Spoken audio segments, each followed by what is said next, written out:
So on this outing, started finding some water in our bilge, which is never a good thing.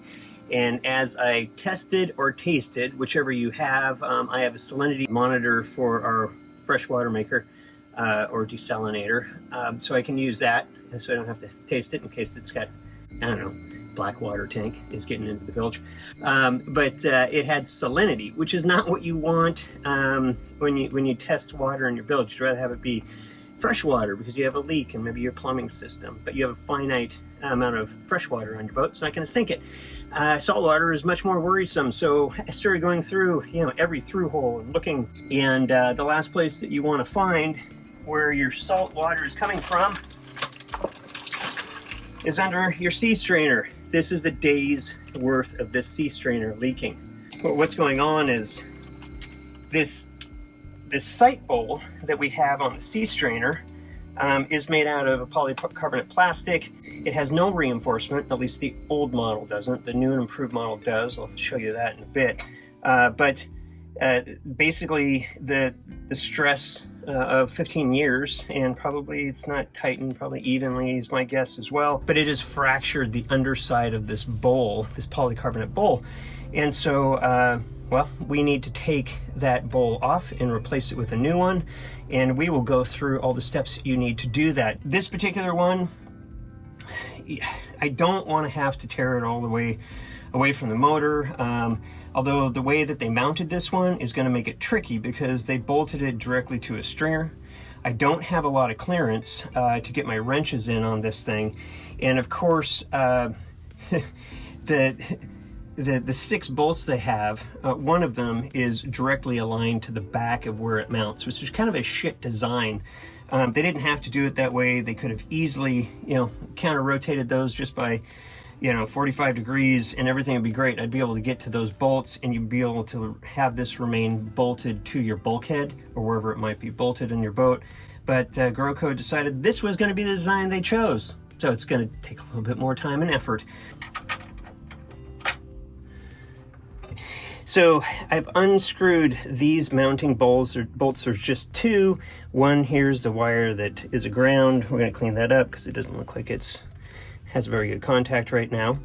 But I need to pull this away as much as I possibly can from the mounting. The reason is here is you can see the tail of a bolt that is literally right up against the bulkhead here. There's no way I could get a wrench on it. Oh, and as an added bonus, these bolts are so tight to the bowl, you literally cannot put a socket on it. But to begin with, we just need to get this thing far enough away from the bulkhead, which is going to be tricky because I don't have a lot of play with all these hoses.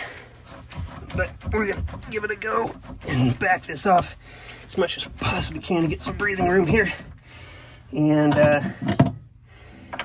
put a wrench in here to keep it backed out. Hopefully that's enough space. I'm going to put that wrench in there just to give some breathing room. All right, so the next thing I'm going to do is this Crowfoot socket that I was talking about. It just snaps right to the end.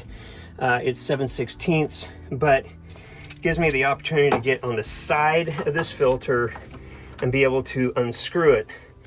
And just remember, righty-tighty, lefty-loosey, but it's upside down because this is you're coming at it backwards. So what is going to be, you would think, righty-tighty, we're going to go in lefty-loosey. We're going to go lefty-loosey, but we're going to reverse that so we go the opposite direction when we're taking this off. Okay, now that I've found and confirmed I can actually get to every one of these this way, we're going to need to drain this bowl. Pump out this bowl halfway so that we can drop it and not get salt water everywhere. We will be cleaning this up with salt away because we all know that salt water is extremely corrosive. I want to get as much salt out of this, or salt water out of this strainer as possible. So first thing that we'll do, we'll get that pump, we'll take this top off and we'll pump some of this out with the pump. So these say finger tight, but they are invariably always a little tighter than finger tight. And the reason is they tend to seize up just a touch. We're gonna get some water that comes out of this. And the reason is because even though my seacock is closed, I always want to close the seacock when we're doing this. We don't need to try and bring the entire ocean into the boat. But as we back this lid off, the motor has seawater going in the cooling system, and so it is going to drain out. And so we will, as soon as I get this off, I'll start draining this. And as you can see, it's not rushing in by any means, but it will start filling up. So we're just going to pump this out.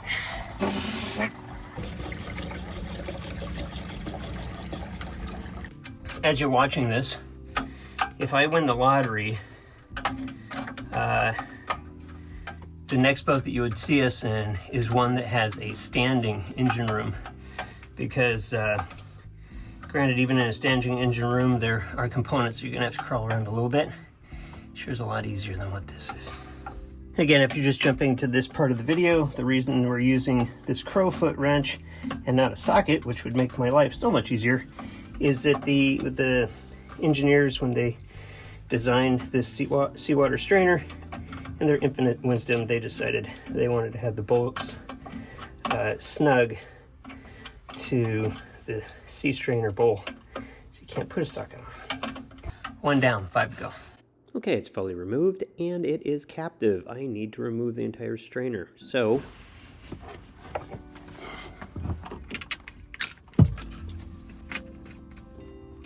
that's just seized on. It's been on there for years. All right, go this one. Yeah! Good job! Woo! Made it. You can see what was leaking. So it's not shocking why this was leaking. It's cracked all the way around, stress cracked. Some of these are probably over tightened. The other thing is it is 15 years old, so that will do that trick. They have improved the strainer canister, and it now has brass fittings running through it. So when you do torque it down, it won't put all of its stress on the plastic, which was a crappy design. It'll put it on these brass fittings so that well, we don't have this failure again. One thing that they're very thoughtful about, and I was kind of worried about, is like, what would be the torque specs when I put this on, and they're good enough to include a little instruction that says it is 25 inch-pounds, which isn't a lot. And you put these on, when we screw these in, I'll show you, but you do them just like you do a wheel on a car in a star pattern. You'll start with one side to the next, then you come across, come across, you come across, and come across. And that way you're putting equal distribution of that pressure on that lip, so we don't get any leaks. I have already put this O-ring in here just to test fit it. It's a separate kit that you need to get. It's a spare part kit for your Groco strainer. It does not come with that O-ring when you buy this, which would be super frustrating if you went to the effort of buying this because yours was cracked and failing and you didn't have a new O-ring. So make sure to get that kit as well. We'll put it down below in the description in the video. I know some people have a hard time finding that. It's where it says more, dotted line underneath the video. So go ahead and click on that and I'll have the links to all of these parts that you'll need. All right, so let's go put this thing on. So this O-ring is going to mate up to the face of the underside of this. So the underside of this needs to be smooth, and because it's been 15 years, it is corroded. So I am taking some, actually pretty aggressive, some 80 grit, but it's got enough corrosion here to be able to get this thing smooth. I need to knock all of that off. If we put an O-ring back on this thing with corrosion on it, it's just gonna leak. And then we have to do this all over again. I always have a box of clean shop towels in the engine room because, well, you need them. A little bit of our Zep heavy duty citrus degreaser. It's just a good cleaner in the engine room. We'll clean everything up afterwards with this. Now that I've got this sanded and it's clean, and so I can wipe it, and it's really not dirty compared to what it was. And then I always wipe outwards. on something like this. And the reason being is if I miss something, just a piece of garbage that still is on the face of that, if it's laying across the O-ring like this, the O-ring will probably, because we're going to put a little bit of silicone grease on it, we'll be able to mate around it and it won't leak. If I go circular, I could have a piece of crud that might be longer, a thread of something, that'll lay across this O-ring and then it'll leak. Carlin asked a good question. This hose, do we need to replace this hose? So this hose, it is original hose and we do need to look at it. It's not leaking anywhere. I'm actually pretty pleased what it's looking like. I replaced the lower hoses earlier this year because they were starting to fail. But when I was prying this off, I wasn't just going crazy. I was being as gentle as I could with the screwdriver, not to puncture the hose or to damage the hose on the inside. But I was really just trying to pry against this piece here, putting it underneath, and I was prying and trying to just separate it from this fitting. I'm just trying to pull it away. This does have threads and wire in it. We don't want to break that fabric that's in there. Invariably, some of it is breaking away when you're doing it, but we're trying to just pry it away from this face because it does rust and it basically joins to this. So we're trying to be as gentle as we can when we do that. So when you have to pull those off, just be as gentle as you can. I always try not to pull things apart if I don't have to. In this case, I had a captive sea strainer and there's no way to get it out without having to pull this hose. But I will say it's gonna make the sea strainer going back in a lot easier. Next steps, here's what we're gonna do. I wanna clean just all these threads. I'm not going to salt away this because I'm going to do that next. As I'm doing that, we're going to put a little bit of silicone grease on the O-ring for two reasons. One, it's going to help seal it. If there's anything that, any debris or anything like that, the silicone grease will actually help seal. The other thing it's going to help with is it'll help keep the O-ring in the seat as we're putting it in, because these O-rings don't fit absolutely 100% perfect. They kind of want to pop out a little bit. And if they pop out, well then that's a problem. Because you're not going to have a good seating and you have a problem. You have to tear this whole thing apart, and sweet Jesus, you don't want to do that. My first thing I want to do is I'm going to put some silicone grease on that O-ring, a little bit of grease. Just put a little. In fact, I probably don't even need this much. And what I'm going to do is I'm going to just go all the way around this. Biggest thing is we're just putting this on to make sure that if there's any imperfections, which there very well could be, that the grease will help stop any flow of water. But even more importantly, it's going to help this O-ring stay in this channel on the sea strainer. When you put these on, I mean, I swear, it's like, oh my gosh, this thing's bigger than, but it just needs to even out. Just need to be patient, push it down, and it does fit. And as you can see, like, this isn't gonna fall out now. So as I put this underneath, I have a fighting chance. So now we're gonna put this on, just like we did before. This thing is captive, so I need to lift this up. I need to drop this in. Now that we've got that, I am in a place where my drain goes. The way that it did go, it pointed right back where I didn't want it, where I couldn't get to it. Now I've got it gonna point right down to the inside of the bilge. That's the benefit of me being able to do this. I get to pick how I want to line everything up versus how the sea strainer just came from the factory and where the alignment was. So I'm just going to thread that in. I'm not going to tighten it. All I'm doing is guiding these in. Just want to make sure they thread appropriately.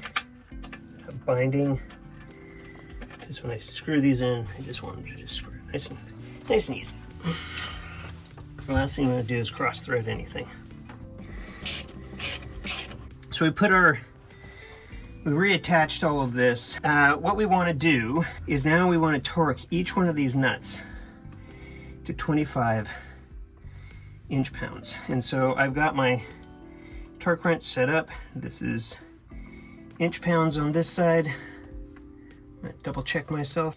Get a swing on this wrench, which is very difficult because of the length of it. I'd like to be underneath the bowl, but in some of these areas I can't be. So I'm gonna try to figure out how I need to be able to swing this thing just enough to be able to torque each one of these to 25 inch-pounds. And if you think, well, that's not a big deal, it's a big deal. That's the whole reason why this thing failed, I believe. Now, the new one, like we showed you, does have brass fittings, which makes it much easier. That one just went. It's not much. Now I need to go to the opposing one from there, and I need to do the exact same thing. And I need to do this for every one of them. For all these things. We've tightened down our nuts. We've cleaned up our connection for the ground. We have tightened down the hose, the raw water hose going into the engine. Now it's just a matter of we are going to get our sea strainer. We're going to put it back in here. We're going to fill this up just a bit, and then we'll put our lid back on, because if we put the lid on it and we try to open it, it'll have a vacuum seal. It'll be dry. We don't want to start our engines. We don't want to start them dry and have them suck water into the sea strainer. We want to prime the sea strainer first. The reason is we don't want the impeller in the engine running dry. Let's get the sea strainer and the cap. Here's our sea strainer. We've emptied it out. Make sure it's clean. They have plastic ones. I highly recommend getting rid of the plastic ones if you have them. Put in the stainless steel ones. It's much more durable. They don't crack. We push that down into the bowl. But you can tell you got it in there because it needs to go down low enough, because this lid's going to go in, and we want that to be able to push this particular piece down. Before I screw this in, I did a couple things. One, I just put a little silicone grease again around our O-ring here. Make sure it's nice and clean. I went through and sanded just a bit in here, this O-ring right at the top here. So I made sure that was clean. There's no corrosion. Took it out, cleaned in around here, and then I put some silicone grease on it again. Put that back in so it holds nicely.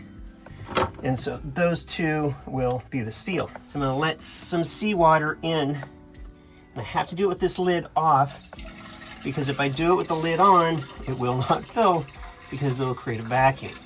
That fills the entire basket. I'm gonna put a bucket under this for the night, just to make sure that we don't have any leaks. Now, it says hand tight only. Now, why do you do hand tight only? These are plastic lids, and if you do more than a hand tight with these lids, these ears will snap off, and that means that you only have one line of defense of water stopping coming out of your sea strainer, because it's that O-ring down below. This one will be useless on the top because we'll have snapped off the top of these. I highly recommend always keeping a spare. There we go. That's hand tight. Now I can open the seacock. It will fill just a bit because it will pressurize, because we are below water line here. And we'll just look for leaks. Again, I'm going to put a container under this for the night. Knock on wood, we don't get any leaks. And then from there, we will run it and test it.